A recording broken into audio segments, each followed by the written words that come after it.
Isang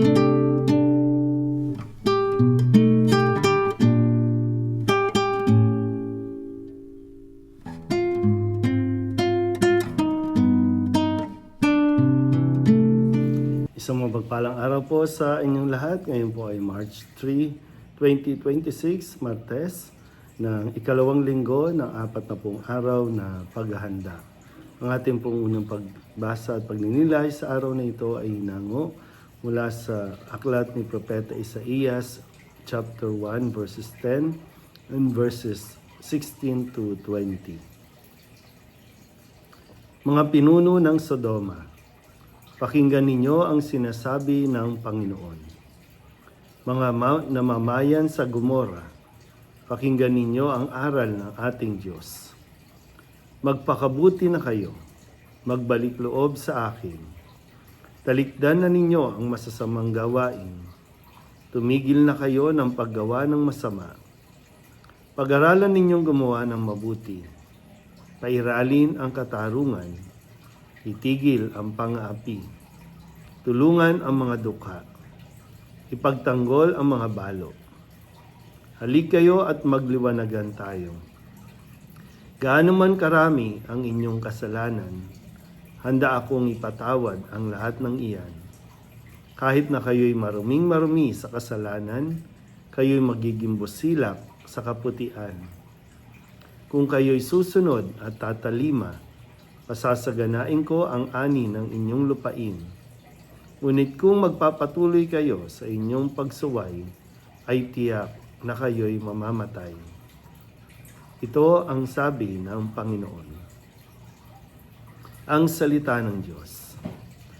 Muli po, isang mapagpalang araw sa inyo pong lahat. At nawa sa puntong ito, bagamat tayo po ay nasa panahon ng Kwaresma at nasa ikalawang linggo na tayo, isama po natin sa dalangin ang nangyayari pong kaguluhan muli, no, sa bansang Iran at Israel kasama ang US, no. Talagang napakalaki at napakahalaga po ng binibitawang desisyon ng mga pinuno ng bawat bansa dahil ang higit na naapektuhan sa mga maling desisyon ay ang mga ordinaryong mamamayan. Kung kaya sa panimula, no, ng ating pong unang pagbasa sa pahayag ni Propeta Isaías ay kinukuha niya ang atensyon, no, ng mga pinuno ng Sodoma at ganoon na rin kasunod niyan ay ang mga namamayan sa Gomora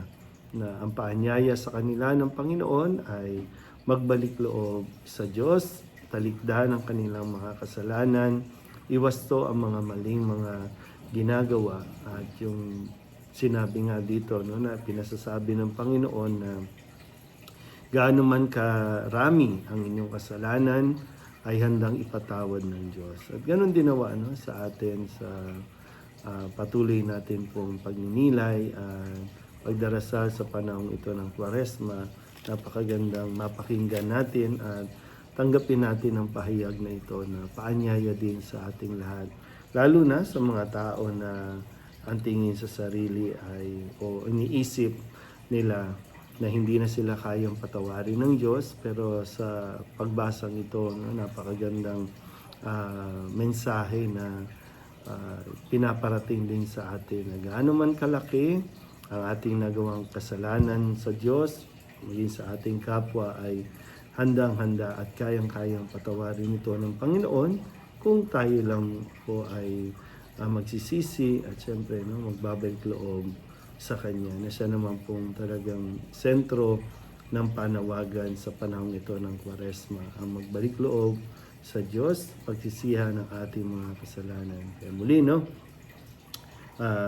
sama po natin sa panalangin ang pagkakaroon ng kapayapaan sa mga bansang Israel, Iran, maging sa Ukraine, sa Russia, at siyempre kaligtasan po para sa lahat ng mga naninirahan sa mga bayang ito. Ganoon din sa ating bansa, yung kaguluhan sa usapin ng politika, usapin ng nakawan, nawa ay mapagsisihan na ng mga taong involved at ng mga taong pinanggalingan talaga ng ganitong uri ng kasalanan dahil gaya nga nasabi ko, ang higit na maghihirap at naapektuhan ay ang mga ordinaryong mamamayan, ang mga naninirahan sa ating pong bansa. Kaya muli, nawa ay magkaroon tayo ng lakas ng loob. Hingin natin ang grasyang ito na tayo po ay makalapit sa Panginoon at makapagsisi sa ating mga kasalanan. Muli po, isang mapagpalang araw sa inyo pong lahat.